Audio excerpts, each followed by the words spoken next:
Finalement, j'ai le plaisir de vous présenter Laurent Francis Ngoumou, titulaire de deux maîtrises, l'une de l'Université Jean Moulin Lyon 3 en francophonie et mondialisation, l'autre en art, travail social et droits humains de l'Université des sciences appliquées Alice Salomon de Berlin. Sa thèse a porté sur les droits et la réglementation des demandeurs d'asile dans le contexte de l'Union européenne en forme d'études comparatives des homosexuels camerounais en Allemagne et en Belgique. Présentement, Yel fait son doctorat en travail social avec une majeure en sciences politiques à l'Université de Laval au Québec. Ses intérêts de recherche incluent les enjeux des politiques migratoires internationales des personnes de la diversité sexuelle et de genre d'origine africaine et caribéenne, les réalités sociales des minorités sexuelles en Afrique subsaharienne et les barrières systémiques à leur intégration sociale dans les pays d'accueil. Finalement, le racisme systémique, les barrières psychosociales vécues par les minorités sexuelles afro-caribéennes dans leur pays d'origine et dans leur pays d'accueil, pour en nommer que quelques-uns. Laurent Francis appartient à la communauté LGBTQIA+, et il y a une expression de genre non binaire, donc Yel accepte qu'on utilise les pronoms il, elle ou yel. Merci Laurent Francis d'avoir accepté notre invitation aujourd'hui. Je te donne la parole. Merci beaucoup. Merci à tous les membres de la communauté de la diversité sexuelle de genre qui sont là. Je remercie le peuple autochtone qui nous a accueillis dans son territoire. Je remercie les personnes qui ont eu l'amabilité, malgré le temps, le capitalisme sauvage, malgré le capitalisme sauvage, d'avoir l'amabilité, de concentrer un peu de temps à ces outils. En effet, la ville de Toronto et le ministère de l'Immigration à travers Franco Cuir m'a proposé de proposer les outils pour briser l'isolement et résoudre les problèmes de santé mentale auprès, auprès des personnes francophones noires LGBTQ qui vivent dans la ville de Toronto et aussi, même partout au Canada. Cela peut servir au fait aussi. Donc, aujourd'hui, on va parler de l'acceptation de soi. Excusez, Mike, est-ce que tu parlais dans les objectifs au fait directement? Avant de commencer, oui, avant de commencer, je suis camerounais, je suis Béti. Les Bétis sont les Bétis sont les Bétis signifient les, et Tis signifie les seigneurs. Donc, nous sommes les seigneurs de la forêt équatoriale. Et généralement, nous sommes liés à notre culture, à nos chants et aussi le chant symbolise l'appel aux dieux qui vont nous entendre. Je parle ici des dieux africains. Je parle aussi de l'Afrique précoloniale avant l'arrivée des Blancs. Donc, c'est pour cela que pour apaiser nos cœurs, pour apaiser, pour vous permettre de bien vous asseoir et bien écouter ce que nous allons dire, pour permettre de nous intégrer dans le Canada, dans ce beau pays qu'on appelle le Canada, pour nous permettre de nous connecter avec nos ressources. Je vous propose d'abord cet opus de Sally Niolo, Crébut, qui signifie Djiné, Djiné, une femme qui s'interroge. Merci. Nous sommes... le Canada, c'est un pays multiculturel et ce qui veut dire que le multiculturalisme canadien réside en ce que lorsque nous arrivons au Canada, nous ne perdons pas notre identité culturelle, nous ne perdons pas notre identité. Autrement dit, nous apportons de notre culture, de notre savoir-faire dans l'édifice et dans le développement du Canada. C'est ça qui constitue le Canada et c'est ça qu'on appelle le multiculturalisme canadien. Comme premier outil, aujourd'hui, la capsule va s'intituler « L'acceptation de son identité sexuelle de genre chez les personnes noires LGBTQ. Comment s'accepter soi-même, nourrir l'estime de soi et accepter son orientation sexuelle, son identité de genre, indépendamment des concepts occidentaux. Comme par exemple, au Cameroun, on a l'habitude de dire les Kwandenge. Que veut dire Kwandenge? Les Kwandenge, ils ont des petits noms, vous faites aussi. Chaque pays a des noms, chaque pays a des concepts, des représentations. Ça veut dire, par exemple, que si on parle, par exemple, comme je vous ai rappelé la semaine dernière, chez les Fambiti, on a parlé de Nzemna, le danseur du roi, qu'on appelait parfois Zomlo, celui-là qui n'était ni homme ni femme, cette personne aux esprits. Mais on savait bien il avait des relations sexuelles avec des personnes de même sexe que lui. Mais parce il transcendait le savoir suprême aux êtres humains, il lisait la vie. Et on part en Afrique du Sud, on va voir les Amazones, On va voir les guerriers zoulous, certains qui étaient homosexuels, qui avaient des relations sexuelles. On va aller au Nigeria chez les Yoruba. On va aller au Bénin, au Nigeria, on va aller au Gabon et on va aller en Centrafrique. Pour ne que m'arrêter là aujourd'hui, pour dire que dans ces contrées lointaines, avant l'esclavage, avant l'arrivée de l'homme blanc, il y avait une forme d'homosexualité dans ces contrées, dans ces royaumes. Et les personnes homosexuelles étaient acceptées. Donc, pour parvenir, pour casser d'abord, briser la glace et directement venir aux objectifs de la séance d'aujourd'hui, pour mieux vous expliquer quels sont les outils que je propose pour une bonne santé mentale et aussi pour une bonne intégration dans ce beau pays qu'on appelle le Canada. Merci. Mathieu, objectif, s'il vous plaît. S'il vous plaît. OK. Donc, les objectifs d'apprentissage aujourd'hui, parce que la ville de Toronto m'a demandé de fournir les outils pour aider les gens, les personnes noires particulièrement, à se sentir mieux mentalement et à mieux s'intégrer dans la société. Donc, comme première ligne, il est important pour nous de dire que éduquer les personnes noires LGBT sur la santé mentale, le bien-être de soi, l'acceptation de soi. Qu'est-ce que l'acceptation de soi et le bien-être personnel? Parce que beaucoup de personnes qui se retrouvent, par exemple, aujourd'hui, ont été stigmatisées pendant toute leur enfance. On leur a rappelé qu'ils étaient des démons, qu'ils étaient des personnes pas normales, au fait. Et ici, il faut s'en tenir beaucoup plus aux recherches. Donc, lorsque je parle ici, je m'en tiens beaucoup plus aux recherches et aussi à des expériences personnelles, ce qu'on appelle en méthodologie qualitative. Je m'inspire beaucoup plus de la théorisation enracinée. En anglais, ça s'appelle the Green Theory. Ça veut dire qu'on parle de son expérience ou bien alors la théorie parcours de vie. On s'inspire de son expérience et de ce qu'on a vu. Et aussi, on s'inspire aussi des études ethnographiques, anthropologiques, historiques et sociologiques qui ont été menées avant la colonisation. Nous le savons très bien. Avant que le blanc arrive en Afrique, on envoyait d'abord souvent des personnes repérer le terrain, apprendre les cultures, apprendre les langues pour mieux cerner les populations. Donc, parmi ces études-là, on a par exemple, je me sers des travaux de Tessmann, 1921. C'est un anthropologue, un ethnographe allemand qui a beaucoup écrit sur le Cameroun, particulièrement parce que je suis originaire du Cameroun. Il a aussi beaucoup écrit sur beaucoup de pays. Je me sers des études de Rosquet qui a beaucoup travaillé aussi. C'est un historien, un sociologue américain qui a beaucoup travaillé en Afrique occidentale, en Afrique australe et aussi dans certaines parties de l'Afrique centrale. Je me sers aussi en tout droit, tout honneur, je me sers aussi des travaux de Charles Gobogo, c'est un sociologue camerounais de notre génération qui a aussi démontré que les personnes LGBT existaient en Afrique. Je me sers aussi des travaux de Awono, c'est un autre sociologue camerounais qui étudie sur ces questions, ces problématiques historiques pour essayer de voir de manière anthropologique l'existence de l'homosexualité dans ces peuples-là. Je me sers aussi des travaux de... Oh my God, j'oublie le terme. En tout cas, il a écrit son ouvrage en 2015. C'était Initiation à la sexualité. C'est pas Francis Bébé. Mais je veux revenir dessus parce qu'il a beaucoup écrit Initiation à la sexualité en 1995. Je suis revenu sur l'auteur. Donc, pour dire que comment s'éduquer soi-même. Parce qu'on arrive ici au Canada, beaucoup ont encore des doutes au fait. Est-ce que c'est vrai que je suis homosexuel? Beaucoup se posent des questions. Est-ce que ce que ma famille me disait souvent, est-ce que ma famille n'avait pas raison? Est-ce que la religion, parce que beaucoup arrivent, les parents sont beaucoup ancrés par la religion, on connaît l'aliénation. Est-ce qu'ils se remettent beaucoup en cause au fait? Beaucoup s'interrogent au fait.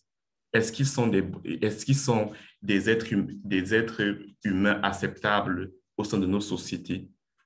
Beaucoup s'interrogent. Et lorsqu'on s'interroge, cela crée un dysfonctionnement sur notre bien-être de manière psychologique. Déjà de un, il est important de s'accepter soi-même. Si tu ne t'aimes pas toi-même, si tu n'acceptes pas qui tu es, il te sera impossible d'intégrer la société d'accueil. Il te sera impossible d'intégrer les autres personnes. J'ai eu des expériences avec les recherches que je mène actuellement pour ma thèse de doctorat, mais ils seront publiés à la fin de ma thèse. Je travaille actuellement en Afrique. J'ai fait ma collecte de données et je me rends compte que beaucoup de personnes LGBT ont du mal encore à s'accepter au fait. Ils se remettent en question. Ils ont honte de ce qu'ils sont. Parce qu'ils sont aussi en Afrique. Et j'ai participé à une étude avec des collègues ici au Canada sur la réalité des personnes LGBT. On a beaucoup de rapports qui montrent que, qui démontrent que les personnes noires LGBTQ ont un mal-être dans les pays d'accueil. Pourquoi est-ce que cela? Parce qu'il y a d'abord un premier problème. Beaucoup, comme on dit ici, beaucoup ne s'assument pas. Beaucoup ont peur. Beaucoup se donnent encore des préjugés. Aujourd'hui, moi, je veux vous dire que lorsque je me tiens aux travaux de Testman, de Roscoe, de Gobogo, de Awondo, de tous ces chercheurs américains, sociologues, historiens américains, je peux vous dire que les homosexuels ont toujours existé en Afrique. C'est avant l'esclavage, c'est avant la colonisation.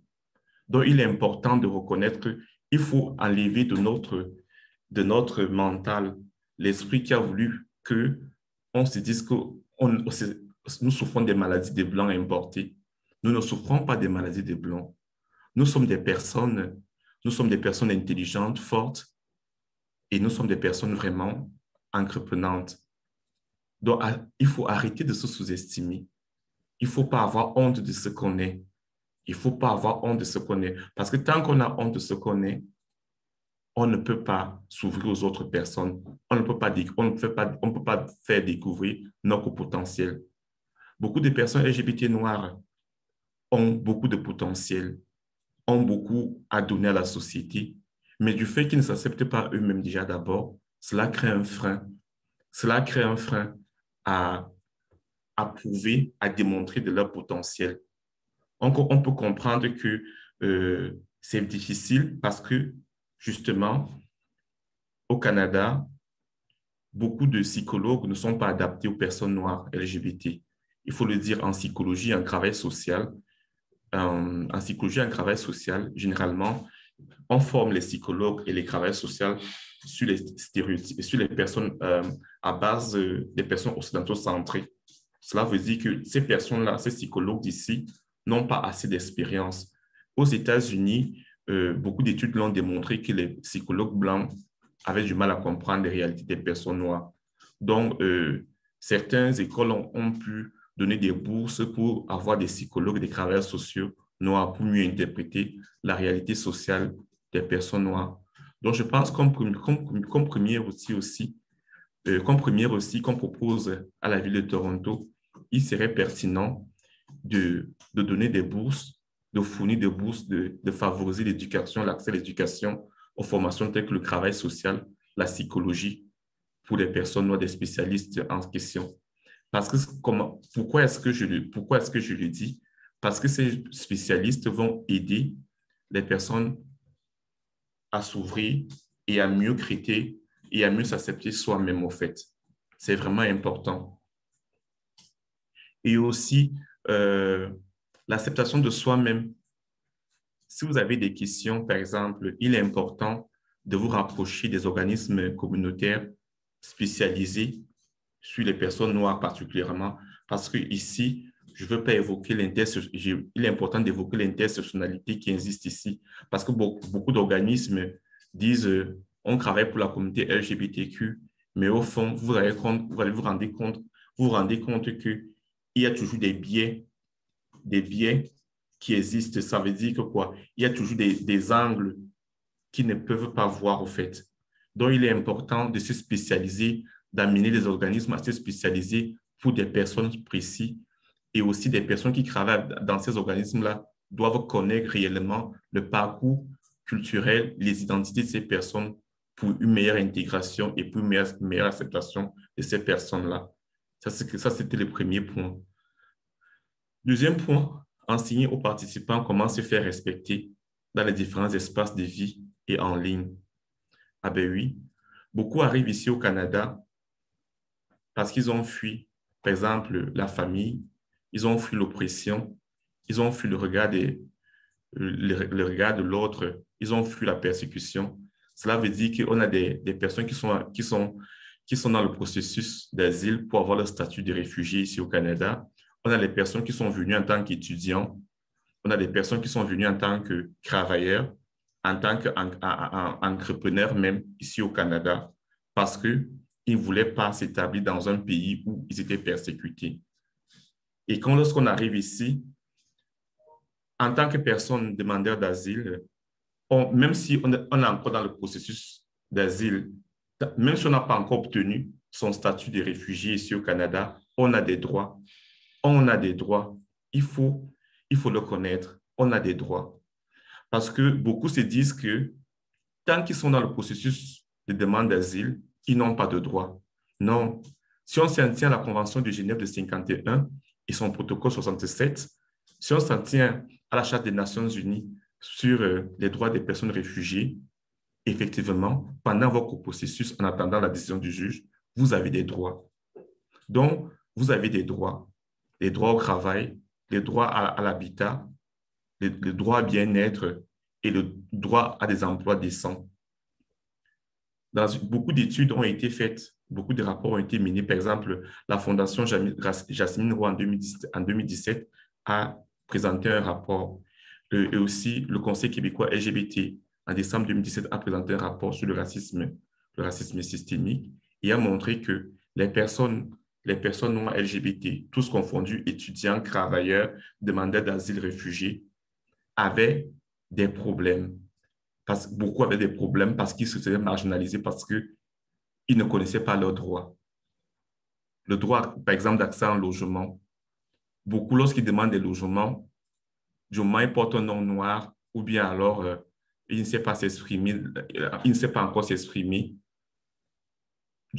Beaucoup je vais dire quoi, beaucoup de bailleurs les mettent à la porte, ne les répondent même pas. Et aussi à l'emploi. Ceux qui travaillent généralement, ils sont sous-exploités. Ils travaillent en dessous du salaire minimum. Et aussi à l'école, par exemple, ceux qui sont dans les universités, ils sont discriminés. Ils sont discriminés, par exemple, dans les travaux d'équipe, par l'administration, parce qu'on ne les comprend pas. Et les services d'aide aux étudiants qu'on met sur place dans les universités ne sont pas assez adaptés à à, à ce type de personnes. Voilà donc qu'on se retrouve à quatre niveaux de stigmatisation. Ça veut dire quoi? Ce sont des personnes immigrantes. Ça veut dire qu'elles ont tous les problèmes que les personnes immigrantes ont. Ce sont des personnes noires. Ça veut dire que ce sont des personnes noires, elles sont victimes, parce qu'elles sont noires, elles sont victimes de racisme dans les milieux LGBTQ blancs. Elles sont victimes de xénophobie par la diaspora africaine. Ça, c'est le deuxième niveau. Le troisième niveau, beaucoup sont des croyants. Certains sont catholiques, musulmans, orthodoxes et tout et tout. Et on sait que le milieu gay n'est pas ouvert à la religion. Ça veut dire que certains sont encore stigmatisés parce qu'ils croient, ils aiment chanter, ils sont croyants. Et quatrième niveau, beaucoup n'ont pas accès à l'emploi. Ils sont discriminés parce qu'ils sont gays dans leur emploi. Ils mettent peu de temps. Allô? Oui.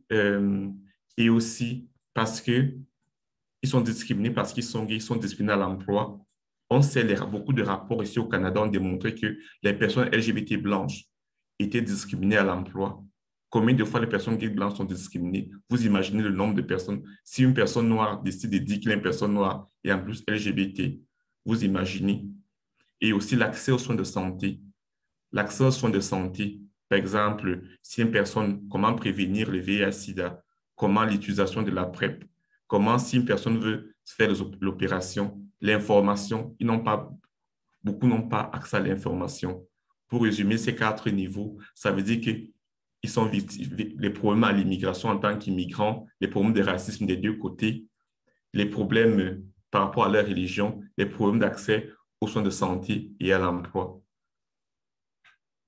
Et aussi, comment se... Wow, Mathieu? OK. Et comment maintenant enseigner aux participants comment se faire respecter? Comment se faire respecter? Il ne faut pas se laisser faire au fait.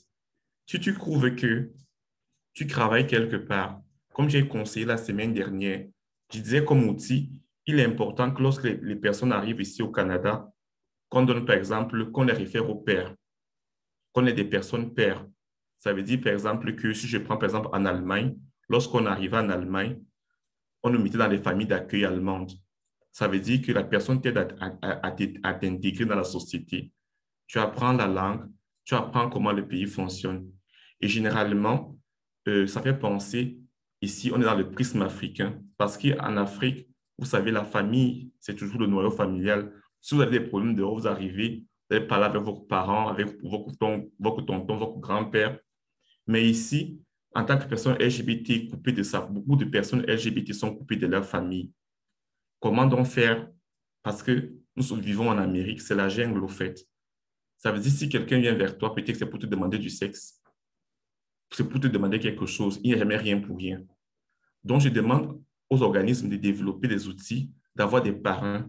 Ça veut dire que lorsqu'une personne vient, il est dans son processus d'asile, on a son statut de réfugié, on le réfère à une personne qui a une bonne moralité, une personne qui a un extrait de casier judiciaire propre.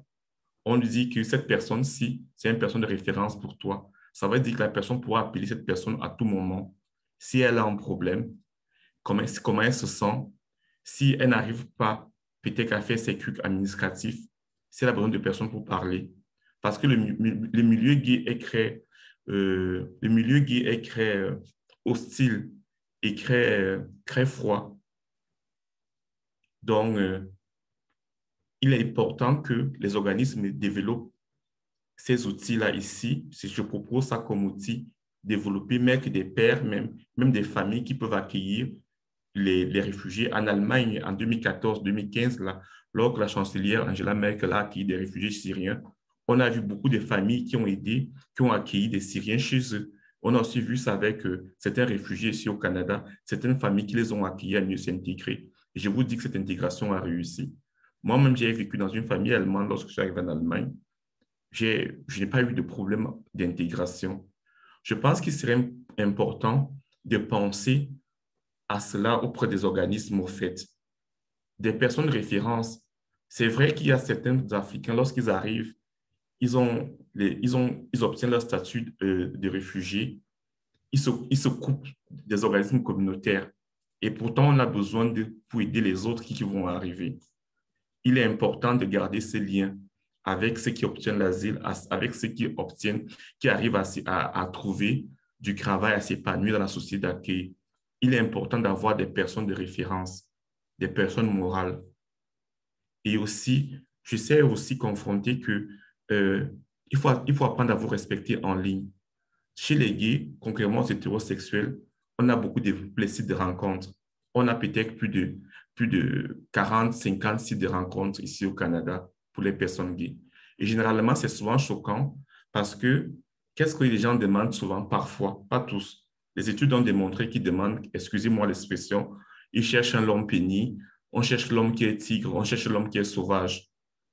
Et nous qui venons d'Afrique, on a encore poli, on se dit, oui, ici on dit facilement je t'aime. Et quand tu dis à quelqu'un que tu l'aimes, ça veut dire que tu veux faire ta vie avec la personne. Et pourtant, la personne veut seulement faire le sexe d'un soir, en fait. Donc, évitez de vous, c'est souvent blessant après l'acte sexuel, la personne vous demande même de sortir de sa maison ou bien il ne veut plus vous revoir, vous dites qu'il y a un problème. Donc, apprenez à vous faire respecter et apprenez à vous comprendre, à dire aux gens qui vous êtes. Arrêtez de vous identifier aux autres personnes. J'ai eu l'impression aussi que beaucoup de personnes LGBT noires veulent s'identifier au logo LGBTQ. Non. Si vous ne vous reconnaissez pas dedans, vous n'êtes pas obligé de vous identifier. Parce qu'en Afrique, dans ma recherche, je vois par exemple que beaucoup de jeunes me disent que moi, je suis simplement attiré par une personne de même sexe. Ça ne m'intéresse pas. Ce qu'on appelle gay LGBT, ça ne m'intéresse pas. Et lorsque j'interroge les gens, quelle est ton identité de genre, quelle est ton identité sexuelle, beaucoup ont de la peine à répondre au fait.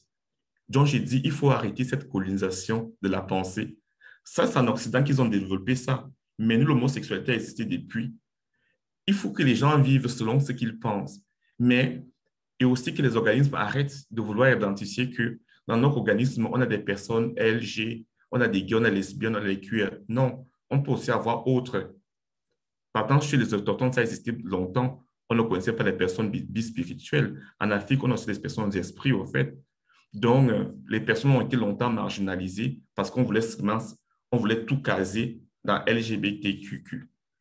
Donc, si vous ne vous identifiez pas dans cela, vous n'êtes pas obligé de vous identifier dans cela. Il faut dire qui vous êtes et on va vous accepter tel que vous êtes, dans votre authenticité. Et n'échangez pas votre personnalité. Il est important que les organismes travaillent à cela parce que j'ai l'impression que aujourd'hui, les organismes veulent coloniser les pensées, les manières, les concepts que les gens se représentent au fait.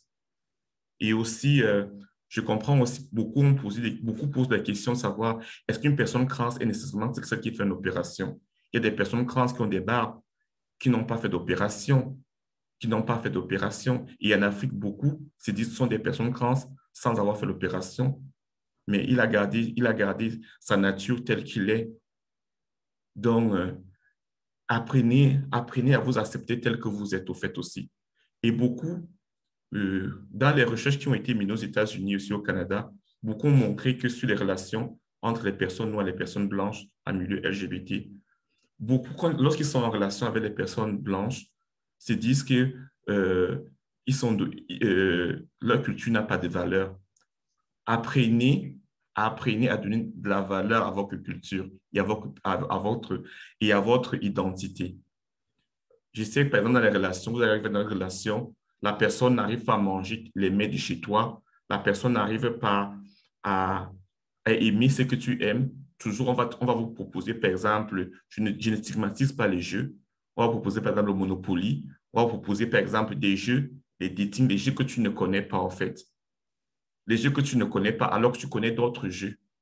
Apprenez à imposer vos jeux, apprenez à communiquer, évitez de vous effacer.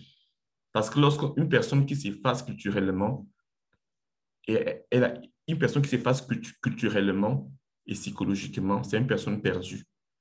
C'est une personne plus tard qui aura les problèmes psychologiques de s'accepter. Arrêtez de faire la politique de l'assimilation. Je vous envoie lire les livres de France Fanon, Peau noire et masque blanc. C'est vraiment important. Lorsque France Fanon parle de l'aliénation, et c'est aussi une forme d'aliénation, parce que beaucoup sont peut-être ils sont dans le processus d'asile, ils sont dans les couples, on te demande fais ceci en couple, fais ceci, fais ceci. Vous n'êtes pas des animaux, vous êtes des êtres humains, vous avez des droits. Vous avez le droit d'appeler la police. Je pense que je propose aussi comme outil que les organismes informent aux gens de leurs droits lorsqu'ils arrivent. Le premier séminaire ou bien des documentations, fournir la documentation sur les droits. Vous avez le droit d'appeler la police, il ne faut pas avoir peur de la police. Vous avez le droit de dénoncer quand ça ne va pas. Les organismes doivent montrer comment dénoncer, comment écrire une plainte, quel numéro appeler en cas de viol, en cas d'harcèlement, parce que beaucoup de personnes LGBT noires sont victimes d'harcèlement et d'abus sexuels et d'abus de confiance, en fait, aussi. Et comme ils ne connaissent pas la loi, généralement, c'est eux qui se trouvent souvent les fautifs lorsqu'ils ont un problème réagir. Et ils ont peur parce que peut-être qu'ils n'ont pas encore les papiers, peut-être qu'ils sont résidents, peut-être qu'ils ont peur des pertes de nationalité. Laissez-moi vous dire aujourd'hui que vous avez des droits ici au Canada et il ne faut pas avoir peur. Comme troisième point, apprendre à ne pas se décourager face aux obstacles et aux barrières systémiques. Vous savez, le Canada, c'est un pays capitaliste. Ça veut dire que ici, c'est l'excellence qui prime. Et aussi, ça, c'est l'excellence il y a l'excellence qui prime. Et il y a aussi le cooptage, le bouche à oreille, entre amis. On nous a fait croire que cela existait seulement en Afrique. Ça existe aussi ici, le cooptage, le bouche à oreille. Mais il faut savoir se battre malgré les obstacles. Cela vous dit que si, par exemple, vous apprenez le cours d'anglais, vous essayez d'apprendre le cours d'anglais ou bien apprendre une formation. Si vous avez échoué, ne vous découragez pas. Il faut demander pourquoi est-ce que vous avez échoué. Il faut demander qu'est-ce qui n'a pas marché et refaire, même si vous allez refaire 4 fois. L'important, c'est de ne jamais se décourager. C'est ça qui permet de mieux comprendre la société dans laquelle nous vivons et de ne pas baisser les yeux face aux obstacles, au fait. Parce qu'il y a beaucoup de barrières systémiques. Arrêtez de, arrêtez de, de, de, de vous dire que vous n'êtes pas des personnes compétentes. Chaque être humain est compétent. Chaque être humain est intelligent. Chaque être humain a quelque chose à apporter. Arrêtez, ne vous fiez pas aux formations qu'on vous donne. Je sais que beaucoup de personnes LGBT qui arrivent de l'Afrique ont beaucoup de potentiel. Et généralement, lorsque vous arrivez à l'immigration, on vous dit non, il faut aller faire les préposés, il faut aller faire des blayeurs. Non. Si vous sentez que vous avez du potentiel, allez à l'école, allez faire des formations et montrez ce que vous valez et montrez ce qu'on vous a interdit longtemps de faire. Moi, je crois aux personnes LGBT parce que je sais qu'elles sont des génies. Elles peuvent créer parce que c'est elles qui font bouger le monde. L'Allemagne aujourd'hui, l'Allemagne est une grande puissance de l'Union européenne. C'est grâce aux personnes de la communauté LGBT allemande. C'est grâce à la communauté LGBT allemande parce qu'ils ont été marginalisés longtemps. Mais ils ont compris qu'il fallait faire des formations hautes, dominer la finance, dominer l'économie et le droit pour dominer la société. Cela voudrait dire que ne vous limitez pas que je ne respecte pas les autres, les travaux des ménages et autres là, ne vous limitez pas là. Nous sommes dans un pays d'opportunités. Tout le monde est appelé à briller. Ça, c'est le rêve canadien. Cela veut dire que même si vous avez 40 ans, même si vous avez 50 ans, il est temps de vous remettre en question. De vous dire, si vous voulez faire quelque chose, que vous connaissez, que vous pouvez le faire, alors faites-le. Demandez l'opportunité de le faire. Allez vous former. On est appelé à bâtir ce pays. Et ce pays, on va juste prendre des gens qui sont brillants. Donc, si vous ne comprenez pas, s'il y a quelque chose qui ne va pas, lorsque les organismes vont vous fournir des pairs, des personnes ressources, allez leur poser la question que Laurent, il y a par exemple Fabrice là, il y a Melika là, pour citer quelques noms. Comment est-ce que tu as fait pour t'intégrer? Comment est-ce que tu as fait pour apprendre, pour avoir un travail? Comment est-ce que tu as fait pour réussir tes examens à l'école? Parce qu'il faut s'humilier, il ne faut pas avoir honte. Moi, quand je ne connais pas, je peux pas demander. Parce que vous savez quoi? Le doctorat, être en doctorat, c'est aussi avoir la capacité de s'exprimer devant un bébé, devant des personnes, savoir se rabaisser quand on ne connaît pas. La personne qui a un doctorat et qui ne sait pas se rabaisser n'est pas un doctorat. La première leçon qu'on nous apprend quand on a un doctorat, c'est savoir suivre ce qu'on nous dit. Même un petit enfant peut nous enseigner au fait. Ça, c'est la capacité d'être un doctorat, la capacité d'humilité. Il ne faut pas avoir honte de demander. Si vous ne demandez pas, personne ne va vous aider. Il ne faut pas avoir honte de demander. Apprenez à demander. Je sais que chez nous, en Afrique, on a nourri un certain orgueil, un certain dire oui, je connais ce que je fais. Non, arrêtez. Parce que lorsqu'on veut monter vers l'excellence, là, lorsqu'on veut briller, il faut demander conseil aux autres. Et lorsque vous allez trébucher, j'ai trébuché, acceptez que vous allez trébucher et demander conseil aux autres et montrer comment vous pouvez avancer. Maintenant, dans le quatrième point, je vais parler de comprendre les problèmes de santé mentale liés au logement. La ville de Toronto et Franco-Cuir m'ont demandé de proposer des outils pour briser l'isolement et apporter les solutions aux problèmes de santé mentale. Vous savez, ayant vécu longtemps en Allemagne, au sud de l'Allemagne et aussi à l'est de l'Allemagne, à Berlin, particulièrement à Berlin, on a constaté que les études allemandes ont démontré que les personnes LGBT avaient beaucoup de problèmes de santé mentale lorsqu'ils arrivaient dans le pays d'accueil à cause des endroits là où ces personnes habitaient, à cause du logement. Ça veut dire quoi? Tu peux être une personne LGBT, tu viens d'un pays où on te persécute, tu veux t'épanouir, tu veux vivre ta vie, ta liberté en tant que toi-même, mais tu verras que là où tu habites, il y a des personnes hétérosexuelles, peut-être qui sont homophobes. Tu as peur encore. Ça veut dire que tu te caches encore chez toi, en fait. Parce qu'en colocation, là, tu as peur de t'exprimer. En colocation, tu as peur de t'exprimer. Tu te caches encore, au fait. Tu caches encore ton homosexualité. Tu ancres encore dans l'onkuta, comme on dit souvent chez nous au Cameroun. Tu ancres dans le placard. Ça veut dire que, ça veut dire que tu n'es pas libre, au fait. Tu ne peux pas avoir une bonne santé mentale si tu as un problème de logement. Et nous savons ce qui se passe au Canada. Il y a le racisme systémique reconnu par le fédéral. Cela veut dire qu'être une personne noire et LGBT en plus, trouver un appartement, un logement, c'est un parcours de combattant. Comme la ville de Toronto veut les outils, le premier outil serait que la ville de Toronto rénove les vieilles maisons qui sont à Toronto. Rénove ces vieilles maisons en appartements où on pourra loger spécialement des personnes LGBT. Ou alors la ville de Toronto va fournir des logements sociaux spécialement pour les personnes LGBT. En étude comparative, je vous parle du cas de l'Allemagne, de Berlin. J'ai envoyé aux autorités de franco-cuir comment est-ce qu'à Berlin, on a créé des logements sociaux spécialement pour les personnes LGBT et des appartements spécialement pour les personnes LGBT. Et comment est-ce que les organismes accompagnent les personnes LGBT à se regrouper, même en colocation. Et on a remarqué que lorsqu'ils le faisaient, les personnes étaient épanouies. Alors, comme le Canada a signé la Convention de Genève 51, son protocole 67, comme le Canada a signé la Charte des Nations Unies sur les réfugiés et les personnes, il est important d'investir l'argent là-dessus. Parce que ça ne sert à rien qu'une personne parte danser, speed dating, parte faire toutes les activités que les organismes proposent si la personne n'a pas là où loger ou bien la personne se sente mal là où elle est. Mais je vous ai dit qu'en Allemagne, en Suède, en Belgique, dans les pays scandinaves, ça marche. Ça marche. Et ce problème de logement, 80% des problèmes de santé mentale viennent du logement, en fait. Je n'ai pas de logement. Même si j'ai un logement, là où j'habite, les gens ne m'acceptent pas en tant que personne homosexuelle. Les gens ne comprennent pas que je suis homosexuel. Il est important. Berlin a rénové, n'a pas construit. Il y a les vieilles bâtisses, les vieilles cathédrales qui ne servaient plus, les vieilles bibliothèques qui ne servaient plus. On a rénové en appartement, je vous dis bien. J'ai fait mon stage à cette période-là. J'ai travaillé à Stand-up Discrimination, j'ai travaillé 6 mois là-bas.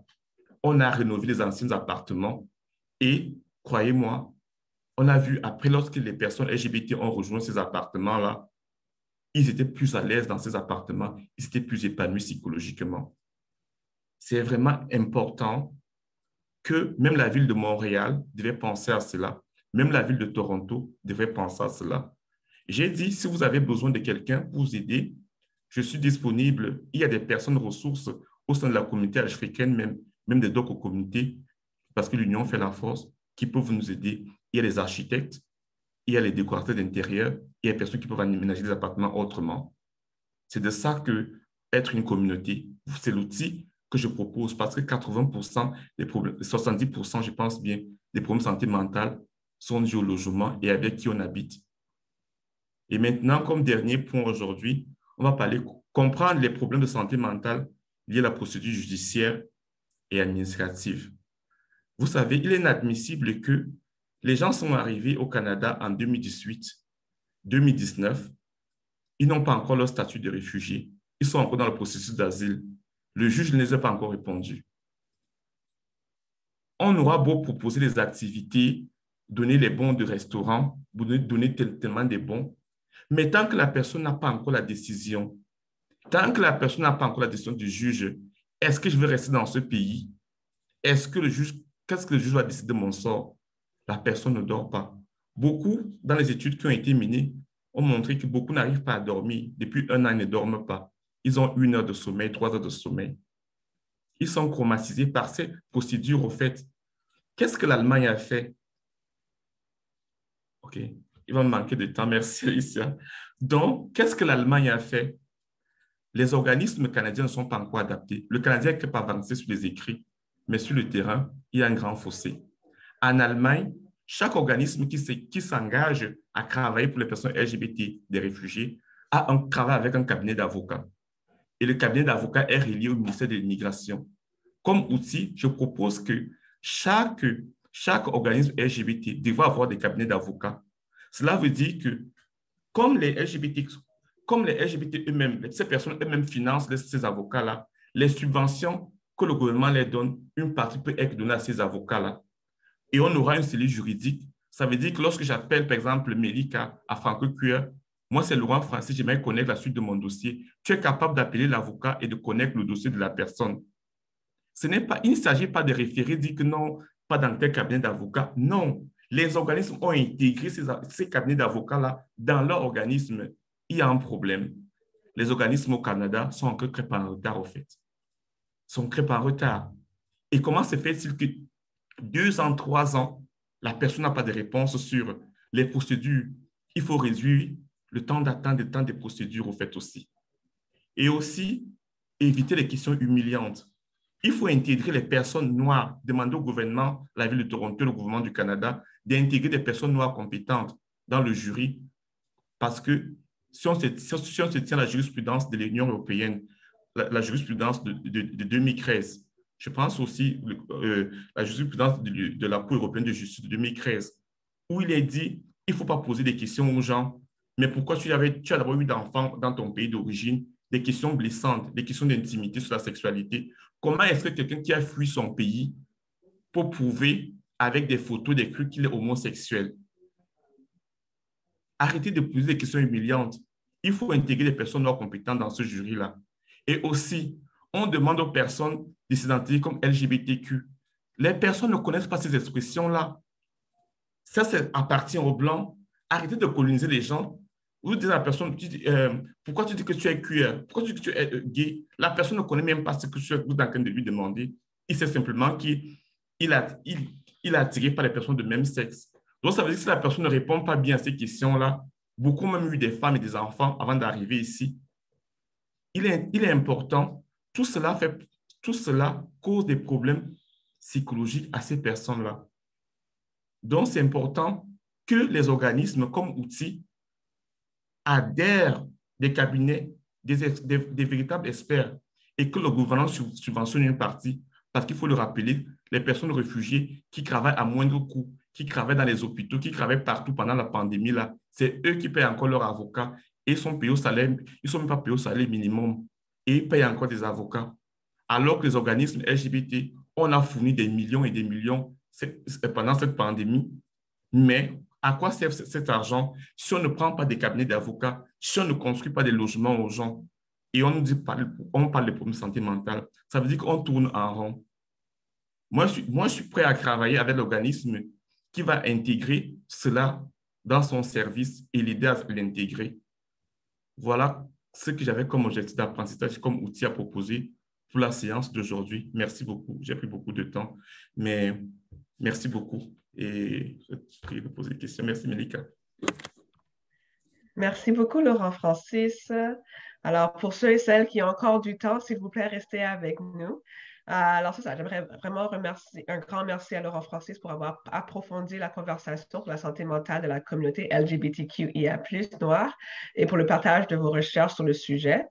Nous allons maintenant passer à la période de questions. Alors, on peut ouvrir le micro ou lever votre main ou écrire dans le chat, retour, commentaire par rapport à tout le partage de notre cher Laurent Francis. Mathieu, si tu pourrais juste remettre la diapo précédente qui montre les différents points, ça pourra aider à rafraîchir la mémoire. Merci beaucoup.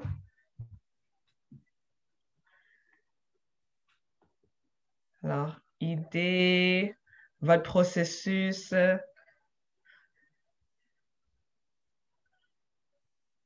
question.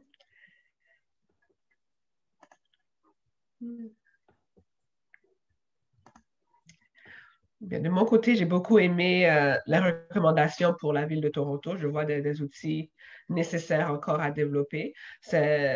Pour l'accompagnement des nouveaux arrivants, je vois que Franco-Queer vraiment a fait l'effort d'avoir des travailleurs d'établissement et puis une équipe qui grandit pour appuyer les nouveaux arrivants LGBTQIA+, noirs, francophones, parce que la langue aussi est une barrière, comme l'a mentionné dans le chat Mathieu.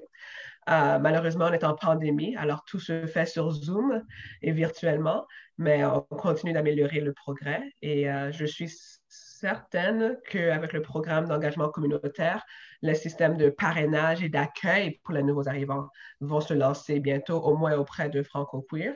Mais plusieurs autres organismes comme les églises et autres le font aussi. Mais la lentille LGBTQ faut encore parfois les sensibiliser et la diaspora africaine. Je cède la parole à Fabrice. Je vais allumer ton micro, vas-y. Est-ce que vous m'entendez? Oui. Je crois que oui. Ben, je voulais remercier Laurent Francis pour cette belle présentation très, très enrichissante. Même moi qui ai assisté à des conférences une dizaine d'années, parce que je suis au Canada, ça fait 14 ans, j'ai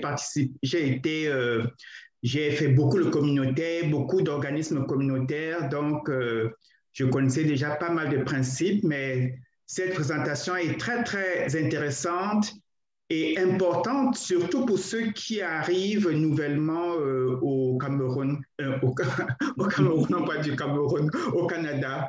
Donc, oui, c'est important de s'accepter fondamentalement. Si on ne s'accepte pas, si on n'accepte pas qui on est, c'est sûr que c'est un gros frein pour tout le reste de nos activités. Donc, oui, il est important. Et puis aussi, c'est important, comme a dit Laurent Francis, ben, de se rapprocher également de ceux qui sont là depuis longtemps, de tisser des liens, ne serait-ce que des liens d'amitié simplement, et pas forcément des liens affectifs ou sexuels, mais vraiment d'amitié un peu comme un parrainage, un peu comme un grand frère.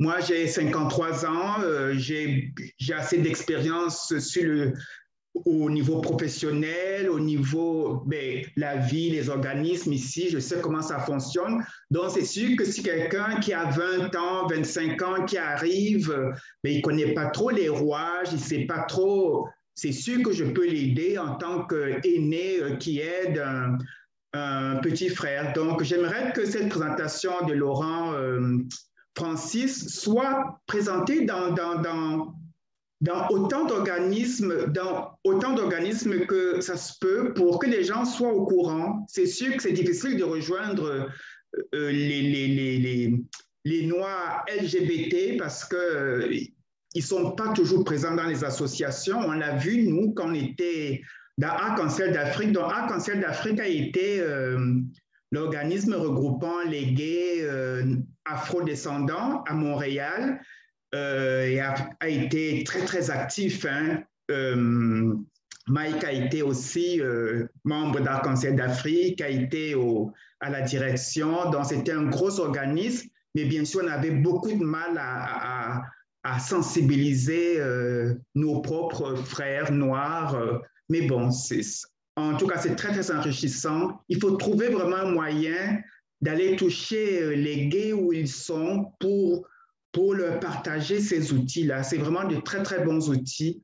Si jamais je suis dans un organisme, car j'entrevois intégrer un, je vais faire tout à ce que tu viennes présenter, même s'il n'y a que des blancs, ce n'est pas grave, qu'ils sachent qu'il y a ce volet qui manque chez eux et puis qu'on s'interroge. Donc, merci une fois de plus. Merci Fabrice, très apprécié. Alors, c'est ça. Alors, c'est bien de sensibiliser les alliés aussi pour mieux nous servir. C'est bien. Oui. Marie-Claire, je donne la parole. Oui, moi, je voulais vraiment remercier Francis pour la formation. C'est très enrichissant. Et puis, moi, ce que j'ai vraiment noté, c'est nos droits dans la sexualité. Et puis, je veux aussi que nous ayons beaucoup d'informations là-dessus parce qu'on est de nouveaux arrivants. On n'a pas beaucoup d'informations. Et puis, ce que j'ai aimé le plus, c'est nos droits pour la sexualité, pour dire, savoir là où on peut dire non, là où on peut appeler la police. Alors, moi, je voulais faire un peu là-dessus aussi, pour que aussi la communauté LGBT nous donne beaucoup des outils. Comme ça, tout le monde va savoir son droit. Et encore, ce que j'aimais aussi le plus, c'est les maisons et l'isolement pour pour la communauté, pour éviter l'isolement aussi. Merci, c'est ça. C'est ça que j'avais à dire. Merci beaucoup, Marie-Claire. J'aime beaucoup que tu appuies ce que Laurent Francis dit, puis tu réalises ce que tu aimerais avoir vécu lors de ton arrivée au Canada. Une bonne nouvelle, c'est que Franco-Queer organise un atelier sur les droits de la communauté LGBTQ. Elle arrive au mois de mai. Alors, on va vous partager vos droits, quoi faire en cas de discrimination. On vous entend et puis ça arrive. Ça va être frais, frais. On le montre pour vous. Merci. D'autres questions, commentaires, réactions?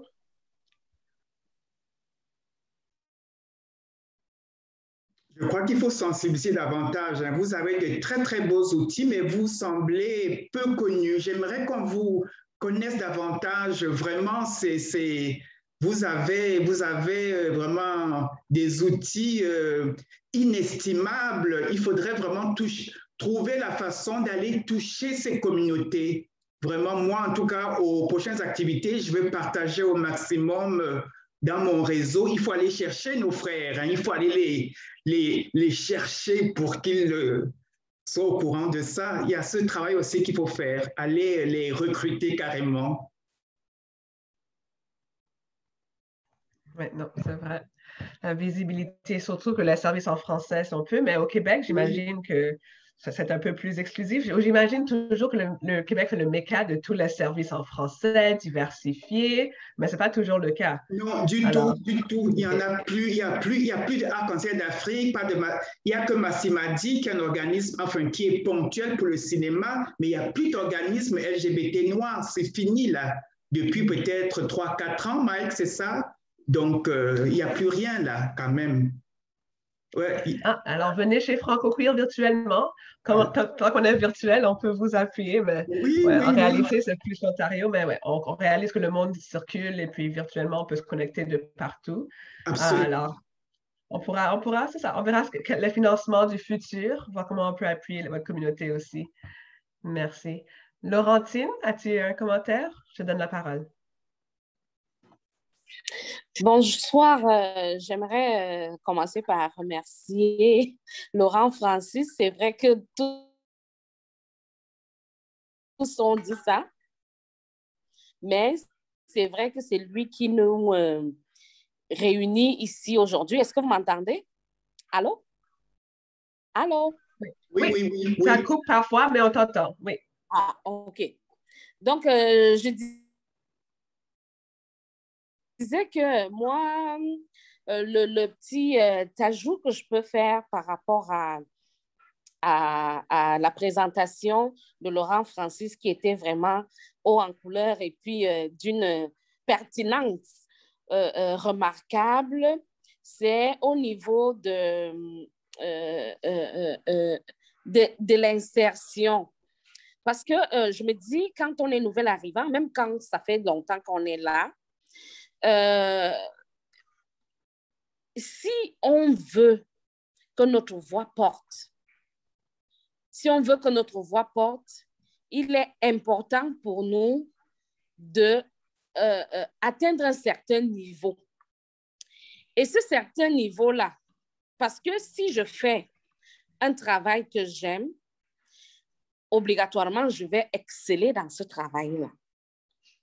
Si je vis réellement comme je veux être, obligatoirement, je laisse le message que je transmets aux autres est un message positif. Alors, si au niveau de l'insertion, on arrive, on nous dit, ben voilà tel job qu'il faut faire. Non, tu as besoin juste d'argent, peu importe, fais n'importe quoi là. Mais je pense que tu n'as pas fait le pas parce que tu restes toujours à faire la volonté des autres. Pourquoi donc tu es parti de chez vous où tu as tout quitté, où tu as tout laissé? Si tu décides de partir de chez vous, c'est pour des lendemains meilleurs.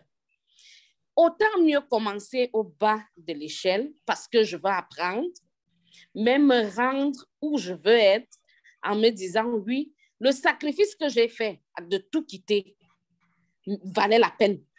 OK? Donc, c'est vraiment sur ce point-là que je voudrais comme ajouter en plus de faire très attention à ce à ce petit niveau-là. Parce que je prends toujours l'exemple. Si je suis cuisinier, parce que j'aime cuisiner, et que quelqu'un vienne me faire la remarque comme « Ah, tu es juste une petite cuisinière », ça ne résonne pas de la même façon que si je faisais cette cuisine-là parce que tout simplement, j'étais obligée de la faire. C'est-à-dire que je me retrouve à être cuisinière parce que c'est tout ce que j'ai trouvé. Vous comprenez un peu? Donc, c'est pourquoi il faut se réaliser en tant que personne, en tant qu'individu. Et en se réalisant en tant qu'individu, on oblige les autres à nous respecter. On impose le respect de cette façon. Tu n'as même pas besoin de parler, tu n'as pas besoin de débattre. C'est-à-dire, ça coule que ce que tu fais, tu le fais avec passion, tu le fais avec amour, et tu aimes, et les autres vont apprécier. Déjà, leur appréciation, bon, on peut dire bof, hein? Mais c'est un besoin vital quand même qu'on a de se faire apprécier, de se faire respecter, de se faire aimer. Donc, c'est sur ce point que je voulais comme juste ajouter un petit un point d'honneur. Donc, merci Laurent Francis et merci à vous tous qui m'écoutez là. Merci beaucoup, merci beaucoup. Oui, merci Laurentine. Très apprécié. Puis il faut se souvenir aussi, mais pour certains qui ne croient pas à la réincarnation et autres, là, on a une vie à vivre. Alors, quand je serai sur mon lit de mort et je réfléchis à ma vie, est-ce que j'ai vécu pour moi ou est-ce que j'ai vécu pour les autres? Puis ça m'a donné quoi, les pensées des autres? Est-ce que ça paie mes factures? Ça me nourrit? Non. Alors, il faut vraiment se concentrer sur nous. Puis j'aime ça, exiger le respect, puis viser haut. Parce que les choses de survie, c'est bon pour l'instant, surtout en pandémie, mais on a fait tout ce trajet pour atteindre nos objectifs et puis aimer qui on veut aimer, vivre en sécurité et s'épanouir. Je cède la parole à Mike. Merci pour ta patience, Mike.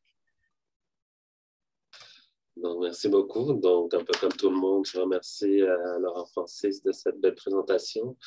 Je pense que pour moi, en tant qu'intervenant, si j'avais eu ce genre de présentation bien avant de commencer ce métier-là, ça m'aurait vraiment beaucoup aidé à me sentir beaucoup plus en sécurité dans le travail que je fais. Parce que oui, même en tant que professionnel, même dans le milieu communautaire ou d'intervention, on reste humain, puis on a aussi des obstacles encore liés à la discrimination, le racisme systémique, la mauvaise compréhension de nos réalités de la part de nos collègues, par exemple, de notre employeur. Donc, ça reste comme encore à l'intérieur même des organismes un travail qui devrait continuer à se faire et qui devrait se faire dans ce qui est plus dans le terme de la santé mentale. Donc, nous sommes encore dans une situation pandémique, confinement, donc l'isolation, se sentir isolé est encore très important. Donc, et aussi la situation encore pour les personnes migrantes en attente. Donc, l'attente est encore plus longue dans cette réalité. Donc, le besoin seulement d'avoir du soutien, du support reste très important. Donc, sûr que la demande des organismes communautaires plus auprès des personnes migrantes, la demande est très élevée, puis c'est encore très difficile d'avoir suffisamment de ressources pour répondre à tout le monde. Donc, vraiment, la subvention, je pense que c'est le cheval de bataille de tout le monde, dans tous les organismes. Donc, d'avoir plus de subventions pour pouvoir aussi engager des professionnels de la santé qui font partie de nos communautés, donc ils peuvent vraiment mieux comprendre ce que les personnes traversent, donc que ce soit au niveau du travail social, comme tu as nommé, sexologue, psycho-éducateur, éducatrice, donc vraiment de continuer à investir. C'est sûr que ça reste aussi difficile d'avoir des ressources parce qu'on est un petit bassin encore, donc il n'y a pas encore beaucoup de personnes qui sont impliquées dans l'intervention, qui s'identifient en tant que LGBTQ+, et qui sont noirs, donc qui sont impliqués, donc vraiment encourager, disons, des étudiants et étudiantes bien sûr, qui étudie dans l'intervention, à s'impliquer elle-même dans les organismes communautaires parce que ça reste quand même aussi une expérience très enrichissante d'apprentissage, puis d'une certaine liberté, peut-être qui n'est pas la même dans une institution, par exemple. Donc, je trouve ça reste très important, disons, d'aller dans ce sens-là. Donc, encore merci Laurent Francis de cette présentation. Merci beaucoup pour le partage, Mike. C'est vrai que quand on arrive quelque part nouveau, on teste, on fait attention, on observe avant de se dévoiler. Mais je vais céder la parole à Georges-Élie. Merci beaucoup, Mélika. Laurent, je te remercie. Permets-moi de te tutoyer. Je te remercie pour la bonne présentation que tu as faite. J'ai comme l'impression à un certain moment, les 2 points soulignés font partie de mon histoire ici ou de mon expérience ici au Canada. Je suis arrivée ici en décembre 2019. Jusqu'à date, je n'ai aucune nouvelle de mon dossier ici au Canada en ce qui concerne l'immigration.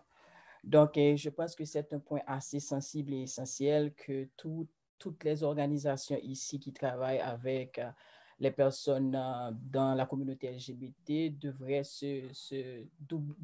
doubler d'efforts pour voir dans quelle mesure l'immigration, comme tu as dit tout à l'heure, peut trouver une solution à ce problème.